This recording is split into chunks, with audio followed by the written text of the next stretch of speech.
Hey guys, this is Fen and welcome to the first episode of Fen's Aquatics.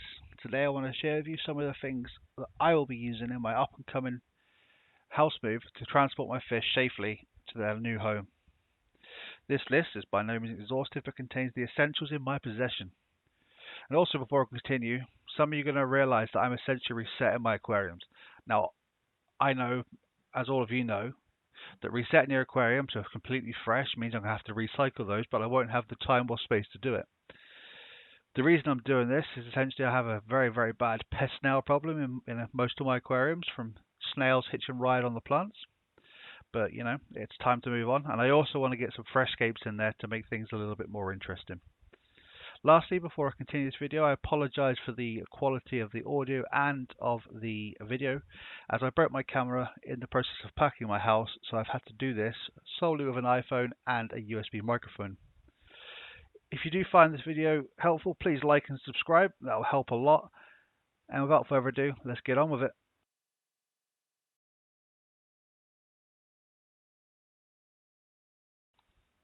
Okay, first thing we're going to talk about is transportation. I'm not talking about bagging the fish, I'm talking about how we're going to get them from A to B in the car.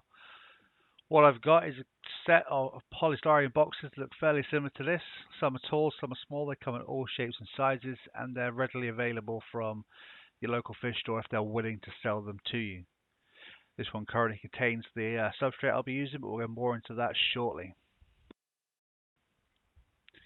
Okay, next we have nets and tools. Now I know we all know what nets are, and we all know what the tools of the trade we are, because we're all keen and active hobbyists. So on top of all these you'll see in this quick clip, you'll also need some bags, you'll also need some elastic bands to net and bag the fish. You could also do with some extras such as heat pads and that kind of stuff. So, like you see, different size nets, aquascaping tool set, and a couple of 9-litre buckets just to make sure I can move the fish safely. Okay guys, now we get on to the part which people may find questionable. And yes, I am putting a fresh filter media in 2 of my aquariums. One that holds a Fluval FX207 external, and the second is an Aquamanta 40 with a divided sump sort of system over the back of the aquarium, both of which are getting completely fresh filter. Okay, starting with the external filter, okay, I'm going to be adding some ammonia removers, which there are 3 of these little mesh bags inside containing a substance which assists in removing the toxic ammonia that can build up, especially considering these are going to be fresh aquariums essentially. It may be a good idea to put those in.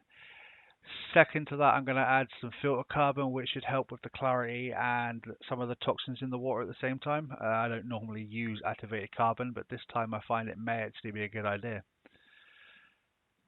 And the last drawer of my external filter will contain some Fluval Biomax to house that biological bacteria. Other options to the carbon also is these Evo Spec Flex bags, pretty much the same but a little bit smaller. Those can then fit inside the sponge add-ins, which will then go into the back of my Aquamanta 40 aquarium. Last but not least, I'm going to be using some ATM Outbreak, Paradigm and Colony. Colony for the seed-in, Outbreak a week later, and then Paradigm is your tap conditioner. And almost finally, I just like to discuss the fresh substrates and why I picked these particular substrates to use for my new aquariums once I arrive at my new home. Firstly, we're going to start talking about the JBL Zanzibar sand. Now, this is widely available across Europe. It's a very fine sand, and it's perfect for things such as your Corridoras, your Plecos, any of your bottom dwellers. It's fairly fine, won't harm the barbels, and has a very good aesthetically pleasing look. Underneath that, however, I'll be using some JBL Pro Flora. This is the powdered version, and I'm going to be using this to give some minerals and fertilizers for my plants. Alternatives to those though, okay, have JBL Zanzibar Grey, slightly darker than the previous, and as you can see, just as fine, comes with slightly white and black, gives it a grey look. Very good to bring out the colour on some of the lighter fish.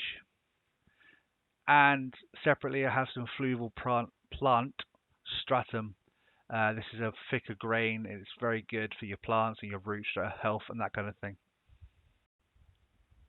Okay, guys, that was a very, very quick and very, very brief sort of matter-of-fact rundown of what I've got for my move.